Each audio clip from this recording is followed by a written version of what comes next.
What is going on, Laker fans? Thank you very much for tuning in. Little Lakers Talk Daily on this Thursday. Lakers coming off another loss to the Sacramento Kings. We're going to talk about it right now. Please subscribe to the channel if you have yet to subscribe to the channel. Putting out, obviously, Lakers content on a daily basis. A couple of the guys handling business on the Dodger front. Of course, we're live streaming all our shows as well. So please be a part of it. Okay, Lakers lose 120 to 107 to the Kings. Swept by the Sacramento Kings. Swept by the Kings. Just a bad loss. Just a bad. The vibe was awful. I thought the energy was awful. I thought some excuse making as always. I thought before the game some quotes I really didn't like. One of them from Anthony Davis basically didn't sound like this matchup against Domantas Sabonis and the Sacramento Kings was personal. It sounded like just another game. And to be honest, Laker fans, I think that's one of the main reasons why the Lakers can't beat the Kings. There's plenty of reasons. Style of the Kings, they run up and down the floor. Lakers look old every time they play them. I think all those reasons. But I think one of the other reasons is also just the mere fact that the Lakers don't get up for games against the Kings, and the Kings get up for games against the Los Angeles Lakers. I mean, it's complete opposite how Sacramento treats a game versus how the Lakers treat a game. And I get it. All right, not every team are rivals. Not every team has the same juice as another game. But damn, when your competition really cares about the matchup, you got to step up your game. It was a week ago that the Lakers lost to the Sacramento Kings at home, and arguably one of the more critical games that the Lakers have had all season.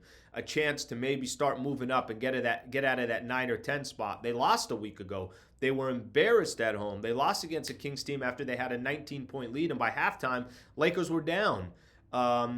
I think down by 15 if those numbers, I'm almost 100% sure that was the case. They went on a 54-20 run between the end of the first quarter and by the time we got to halftime. If you can't take those games personal, if the standings aren't enough to get up for the game, if the competition isn't enough to get up for the game, if getting embarrassed by the other team just a week prior at your home in your home arena is not enough to get up for the game, then what do I tell you? Like, I don't know what to tell you. And we could go back to Anthony Davis and Domantas Sabonis. Sabonis outplayed him again. Sabonis continues to outplay Anthony Davis, which is such a random one for me. I know Sabonis is a skilled player. I'm not saying that he's not. Certainly an all-star, a really, really nice player in this league. But Anthony Davis to get outplayed every time they play it against each other, that doesn't make sense. And I think I know what the reason is, and I think I know how most teams, if they're going to approach a game against Anthony Davis, now the difference is not as many players are as skilled as Domantas Sabonis, who can grab you 20 rebounds, who can get you 15 assists, who can put up 15 to 20 points a game. He's got the full package, but he also plays bully ball against Anthony Davis, kind of pushes him around.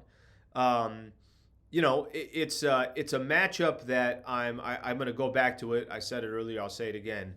I'm surprised he has this much trouble with a player like Domantas Sabonis. And certainly his impact on the game yesterday was minimal. Anthony Davis, yeah, he put up some stats. LeBron put up some stats, but these were all empty stats, empty calories, at least in my mind. I didn't think any of those players did anything special. D'Angelo Russell was awful coming off the game, and he had some interesting quotes post-game as well.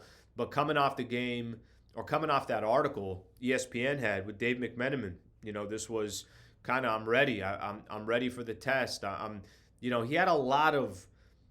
He had a lot of confidence in himself, which all good. I'm all for that. He's played really good basketball over the last 2 months, but the day that article comes out and then for you to come out and have one of your worst games of the season, and Sacramento plays him well. If you go look at the matchups they had, the matchup they had against the Kings, one of his worst games, a little bit over a week ago, and then last night was another one to follow up on it. So just a really bad night for the Lakers. Bad combination from a lot of the players other than Austin Reeves and Rui Hachimura. Frankly, Rui Hachimura, I think, only took one shot in the second half. So whatever he did, all his productivity was in the first half. Kings own the Lakers right now. I got no other way to put it. You might not want to hear that, but it's the truth. Kings own the Lakers right now. Just to kind of point out, too, the situation that the Lakers are in. If the playoffs started today, Lakers would host the Warriors, so they'd have to take on Steph Curry in a do or die game. They'd have to win that game. And then they would go on the road against Luka and the Mavericks or Devin Booker and Kevin Durant. Um, all that to just get in the playoffs, be the number 8 seed, and then go have to play the Denver Nuggets in the first round because Denver is now number 1 seed in the Western Conference. So things looking a little bit bleak, right? Getting out of that 9-10 is going to be a big-time challenge, and it's the Lakers only have themselves to blame. They've put themselves in that hole, so it's going to be up to them to get themselves out of that hole. So we'll see what happens, but certainly over the last 12 hours or so, another frustrating game for the Lakers, and they got some work to do. I appreciate you guys being a part of the show. We'll be back, obviously. Actually, no Lakers Talk Daily tomorrow. Back on Monday, and we'll be reacting to the Lakers-Warriors game coming up. Obviously, another big-time game. Thank you for being a part of the show. Subscribe to the channel. Thanks, Laker fans. Appreciate it.